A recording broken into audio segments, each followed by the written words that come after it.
नमस्कार दोस्तों, मैं रामदैया फाइनेंस की पाठशाला में आज आपको बताता हूँ ये डेरिवेटिव क्या होता है। बहुत सारे शिष्य ने पूछा कि सर डेरिवेटिव के बारे में बताइए, डेरिवेटिव क्या चीज होती है।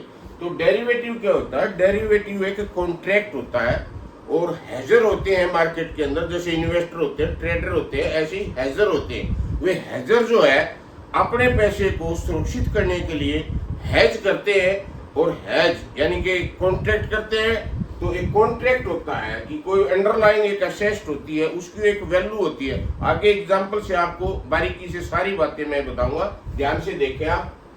देखिए, कोई भी शेयर होता है, शेयर की जो है दो तरह की प्राइस होती है। एक तो कैश में प्राइस होती है, कैश में, और दूसरी प्राइस होती है फ्यूचर में। अब कैश की प्राइस और फ्यूचर में क्या होता है? फ्यूचर में सिस्टम होता है लोट सिस्टम। क्या सिस्टम होता है? लोट होता है। जैसे कोई शेयर है रिलायंस का, उसका 250 का लोट है, तो मान लीजिए SBI है, उसका लोट 500 का होगा। और दूसरी कंपनी है, ये हर एक का अपना लोट है। किसी का 4000 शेयर का लोट है, किसी का 8000 का लोट है, किसी का 2000 का लोट है, कोई 250 का लोट है, कोई 500 का लोट है, कोई 550 का लोट है। तो इस तरह से जब लोट के हिसाब से जब परचेज करते हैं तो फ्यूचर में जो है उसको बोलते हैं कि ये इसका फ्यूचर है। आगे समझते हैं इसको।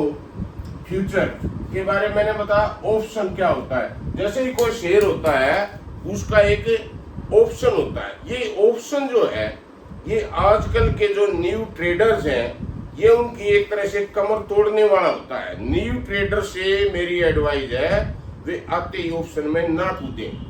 लेकिन वे कूदते इसी में है मोस्टली। क्यों कूदते हैं? क्योंकि इसमें पैसा लगता है थोड़ा और लाभ दिखता है ज्यादा।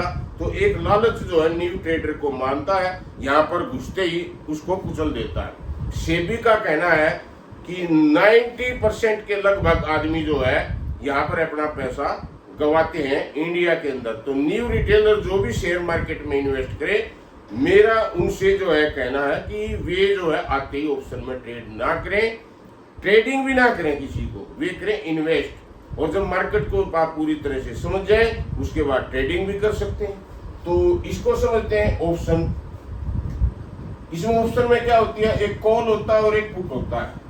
ये एक अनुमानित सा एक भाव रख दिया जाता है कि भाई इसका कॉल इतने का होगा।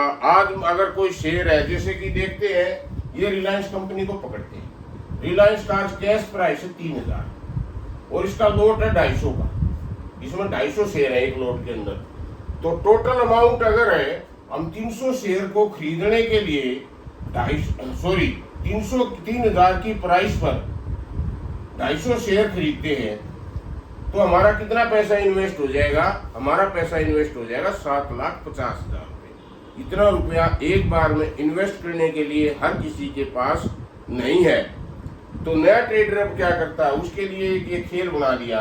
3000 की कॉल 40 रुपये की, पुट 35 रुपये की, 3100 की कॉल 30 रुपये की। जैसे जैसे भाव बढ़ेगा, जैसे ये इस तरह से इंक्रीज करेगा, तो इनकी इस अंडरलाइन की वैल्यू ऐसे ऐसे कम होती जाएगी। 3100 दूर है ना, तो 30 हो जाएगा, 3200 और इससे थोड़ा सा दूर टारगेट। जितना दूर टारगेट होगा कॉल ऑप्शन उतना ही उसका सस्ता होता जाएगा। इसी तरह से ये पुट है, तो ये 35 है, ये 40 है। ये हमने ऐसे अनुमान के तौर पर जो है ना यहाँ पर आपके लिए लिख ली है समझाने के लिए, ठीक है। तो इस तरह से अब नया आदमी क्या करेगा? वो देखेगा, अरे सर यहाँ पर 250 का लोड तो ले नहीं सकता, लेकिन यहाँ पर 3000 की कॉल ले लेता हूँ। इसमें जो है ना 40 प्राइस दिखाई देगा उसको। 40 × 250 यानी कि 10,000 रुपये इन्वेस्ट करके और मैं कमा लूंगा, आज डबल कर लूंगा। उसकी इच्छा 10,000 लगाऊंगा और मैं बना लूंगा इसका 20, और इसी लालच में वो फंस जाता है। तो आप शुरू में आते ही डेरिवेटिव में ना कूदे। ये मैंने आपको समझाने के लिए एक लेसन आपके सामने रखा है कि डेरिवेटिव क्या होता है, फ्यूचर क्या होता है, ऑप्शन क्या होता है। ऐसे ही निफ्टी का भी कॉल ऑप्शन होता है, पुट ऑप्शन होता है, बैंक निफ्टी का भी कॉल पुट होता है, और ऐसे ही शेयर का भी होता है। लेकिन आप फाइनेंस की पाठशाला में रामदैया के साथ बने रहते हैं, तो मेरा आपसे वादा है, आने वाले फ्यूचर में अगर आप नए हैं तो मैं आपको इसका कॉल और पुट का भी बारीकी से ज्ञान दूंगा, उसके बाद आप इसमें ट्रेड करें। धन्यवाद दोस्तों।